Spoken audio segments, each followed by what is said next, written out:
अइनिया मंदिर के पास से अंतरप्रांतीय फर्जी गोल्ड लोन कराने वाले गिरोह के 4 सदस्य गिरफ्तार। आजमगढ़ शहर कोतवाली पुलिस ने अइनिया मंदिर के पास से मंगलवार को अंतरप्रांतीय फर्जी गोल्ड लोन कराने वाले गिरोह के 4 सदस्यों को गिरफ्तार किया है। उनके कब्जे से 9 पीली धातु की चेन, 8 पीली धातु के कंगन, कुल कीमत 12 लाख रुपए के साथ 4500 रुपए नकद बरामद किया गया है। मामले में सहायक पुलिस अधीक्षक शुभम अग्रवाल ने बताया कि फर्जी गोल्ड लोन के मामले में एक मुकदमा मुबारकपुर, एक शहर कोतवाली, 2 कंधरापुर थाना में दर्ज कराया गया था, जिसमें 5 बैंक और 7 बैंक की शाखा शामिल है। उन्होंने बताया कि 4 लोग जो गिरफ्तार किए गए हैं उसमें 3 बस्ती जनपद के निवासी राजाराम तिवारी, विजय प्रताप वर्मा और रमेश कुमार वर्मा है और एक सुनील कुमार वर्मा बलिया का निवासी है। गिरोह के काम करने का तरीका इस प्रकार था कि यह लोग बलिया के सुनील कुमार वर्मा से गोल्ड लोन के नाम पर सोना खरीद कर लाते थे और फिर इसको बैंक के खाता धारकों जो कि गरीब और कम पढ़े लिखे होते थे उनको टारगेट बनाकर उनका गोल्ड लोन कराया जाता था। खाता धारकों को कुछ पैसा दे दिया जाता था, इसके बाद बाकी पैसा आरोपी अपने पास रख लेते थे। इसमें अभी और विवेचना की जा रही है बैंकों के क्या नियम थे और किस नियम से कैसे ये लोग गड़बड़ी करते थे, इसकी जांच की जा रही है। उन्होंने बताया कि मामले में 2 लोग मनीष सिंह और राजन सिंह को पहले ही आजमगढ़ में गिरफ्तार किया जा चुका है। ये दोनों आजमगढ़ के ही निवासी थे।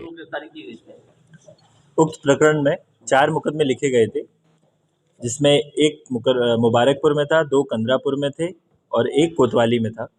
इस प्रकरण में पता चला कि एक पूरा गैंग था जो गोल्ड लोन स्कैम कर रहा था, जिसमें कल ही की दिनांक में 4 लोग गिरफ्तार हुए। विजय प्रताप वर्मा, राजाराम तिवारी, रमेश कुमार वर्मा और सुनील कुमार वर्मा। इसके पूर्व भी 2 लोग राजन सिंह और मनीष सिंह 9 जनवरी को गिरफ्तार होकर जेल गए थे। इस पूरे गोल्ड लोन के प्रकरण में करीब 5 बैंक, 7 बैंक के ब्रांच और 4 डिस्ट्रिक्ट यूपी के और एक दिल्ली के, तो ये पूरा मिला के करीब 19,45,000 का स्कैम था, जो अभी तक पता चला है और बाकी विवेचना का पार्ट है, आगे भी पता चलेगा। तो सर कैसे मॉडस ऑपरेंडी इनकी क्या थी, किस तरह से लोग गुमराह करते थे? इनका मॉडस ऑपरेंडी ये था कि ये लोग बलिया से गोल्ड लाते थे।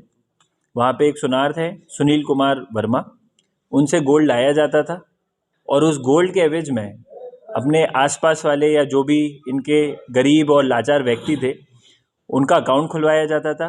उस अकाउंट में जो भी लोन प्राप्त होता था, एसएस के द्वारा वैल्यूअर जो भी उनको अप्रूव करवाते थे, उस गोल्ड के अमाउंट को निकाल लिया जाता था और जो अभियुक्त थे वो गोल्ड का अमाउंट ले जाते थे और कुछ कमीशन जो बीच वाले हैं उन्हें दे देते थे कि आपके नाम पे गोल्ड लोन हो रहा है।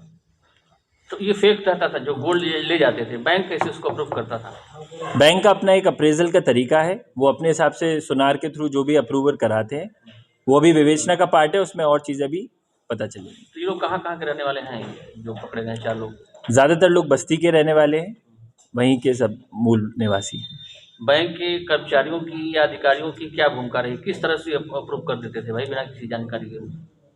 अभी वो विवेचना का पार्ट है, वो अभी और चीज़ें समझ में आ रही हैं, क्योंकि इसकी पॉलिसी पढ़ी जा रही है कि किस किस का क्या क्या रूल्स थे, क्या रूल्स का वायलेशन हुआ है और उस बेसिस पे आगे की कार्रवाई की जाएगी।